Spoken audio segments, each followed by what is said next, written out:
बारिश के कहर में दो चिड़ियों की कहानी। जंगल के किनारे पुराने पीपल के पेड़ पर दो चिड़ियां रहती थी। चिंकी और मिंकी दोनों बचपन से ही साथ थी। चिंकी थोड़ी समझदार और धैर्यवान थी, जबकि मिंकी चंचल और जिज्ञासु। उसकी दुनिया छोटी सी थी, पीपल के डाल, आसपास तालाब, खेतों की मेड़ और सुबह की सुनहरी धूप।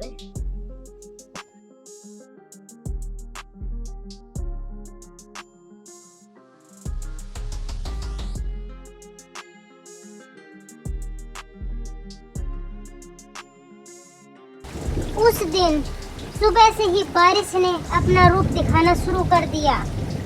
पहले हल्की बूंदें गिरी, फिर तेज फुहार के साथ मूसलाधार बारिश हुई। हवा इतनी तेज चल रही थी कि पीपल की डालें झूलने लगी और चिंकी को चिंता हुई। मिंकी, आज मौसम ठीक नहीं लग रहा, हमें सुरक्षित रहना चाहिए। अरे बारिश तो मजेदार होती है, देखो पानी में सब कुछ कितना चमक रहा है।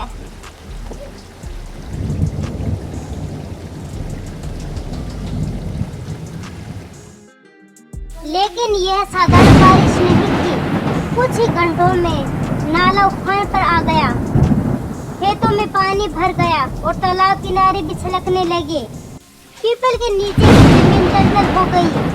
दोनों चिड़ियां अपने छोटे से घोंसले में दुबक गई। हवा के झोंके घोंसलों को हिला रहे थे। चिंकी, अगर घोंसला गिर गया तो? डरो मत, हम साथ हैं। सुबह होते ही कोई सुरक्षित जगह ढूंढ लेंगे। रात होते होते बारिश और भी तेज हो गई, बिजली चमकने लगी।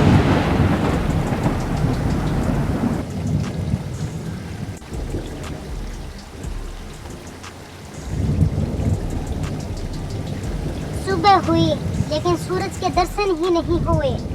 चारों तरफ पानी ही पानी था। पीपल की जड़ें भीगकर गीली हो चुकी थी। तभी एक ही झटके में उनका सारा घोंसला टूटकर जमीन पर गिर गया। दोनों चिड़ियां किसी तरह उड़कर पास के बबूल की झाड़ी पर जा बैठी।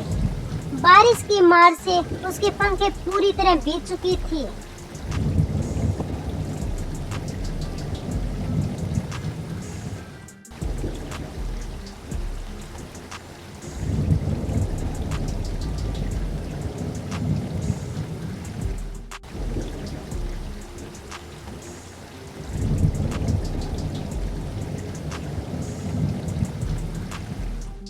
भूख और ठंड से हालात बिगड़ चुकी थी।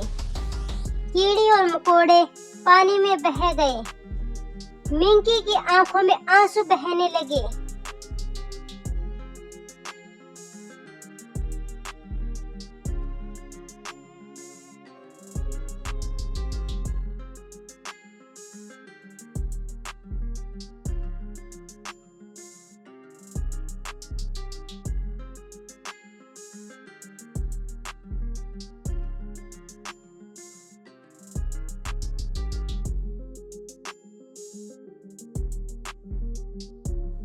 हम क्या करेंगे, खाना भी नहीं मिल रहा।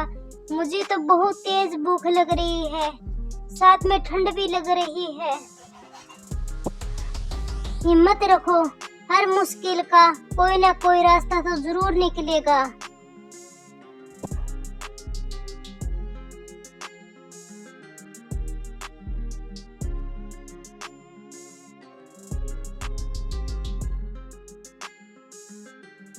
उसी समय उन्होंने देखा कि पास की झोंपड़ी से धुआं निकल रहा है। शायद वहां कोई इंसान होगा। शायद हमें थोड़ी शरण मिल सके।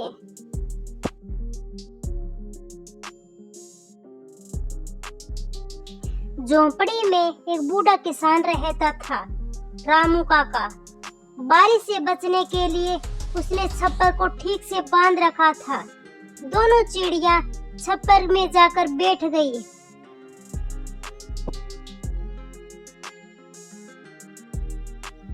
अरे तुम बारिश से परेशान हो, तुम यहाँ बैठ जाओ, मैं तुम्हें खाने के लिए अनाज दूंगा। चिंकी और मिंकी ने पहली बार पेट भरकर खाना खाया और ठंड भी कम हो गई।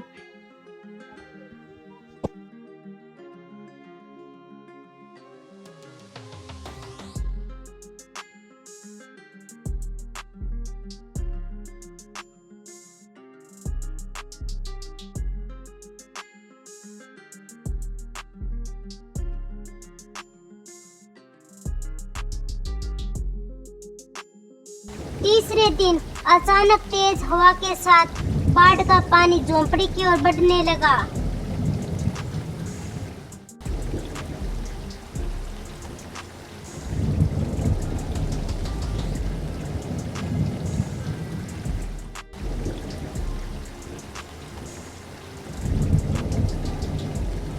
रामू काका घबरा गए।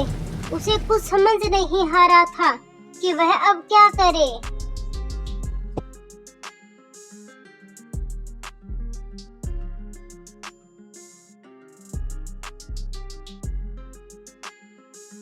चिंकी ने खतरा भांप लिया।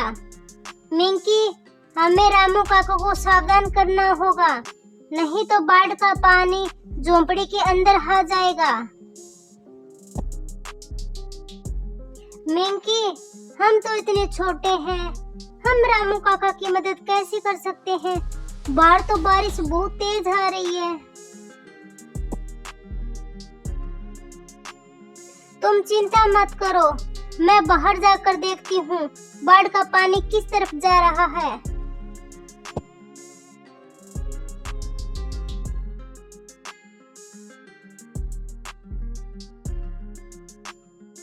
चिंकी ने छप्पर से उड़कर जोर जोर से चहचहाना शुरू कर दिया और पानी की दिशा भी माप ली। रामू काका को भी समझ आने में देर नहीं लगी। उन्होंने देखा कि पानी तेजी से आ रहा है। वे तुरंत झोंपड़ी छोड़कर ऊंची दिशा की ओर चल पड़े। चिंकी और मिंकी भी उसके साथ उड़ती रही।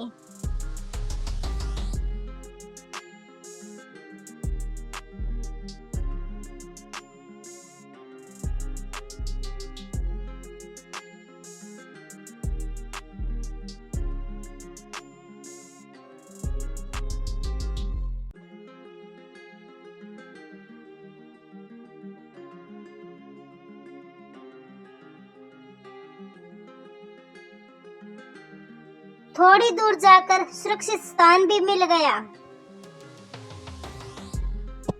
लेकिन पीपल का पेड़ गिर चुका था। चिंकी और मिंकी उदास हो गई। उसका घर उजड़ चुका था। रामू काका ने नीम के पेड़ की ओर इशारा किया। तुम वहाँ नीम के पेड़ पर अपना घोंसला बना लो, वहाँ तुम सुरक्षित रहोगे और बाढ़ से समस्या नहीं रहेगी। मिंकी और चिंकी ने प्रतिज्ञा से चहचहाते हुए धन्यवाद दिया। दोनों चिड़िया नीम के पेड़ की ओर पहुंच गई।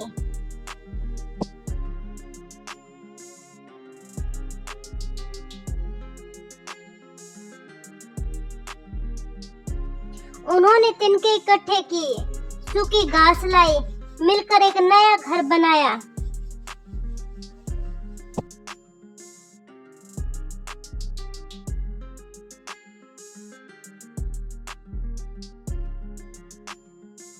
घर पहले जैसा था, लेकिन पहले से ज्यादा मजबूत, ताकि भविष्य की किसी भी आंधी और तूफान से सामना कर सके। कि हमने नया घर बना लिया, बिल्कुल पहले जैसा, लेकिन पहले से ज्यादा मजबूत बना लिया। हाँ, हमने सीखा भी है कि हिम्मत और साथ हो तो हर कहर पार हो सकता है।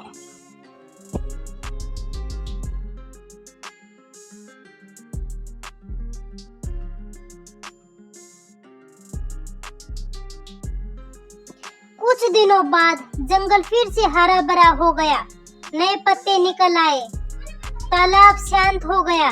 चिंकी और मिंकी सुबह सुबह नीम की डाली पर बैठकर चहचहाती और जीवन का एक नया गीत गाती। बारिश का कहर उन्हें डराकर नहीं रख पाया, बल्कि उन्हें और भी मजबूत बना दिया। कहानी की सीख, मुसीबत चाहे कितनी भी बड़ी हो, समझदारी, साहस और आपसी सहयोग से हर संकट पर विजय पाई जा सकती है। कहानी आपको अच्छी लगी हो तो लाइक करें, शेयर करें और चैनल को सब्सक्राइब करें।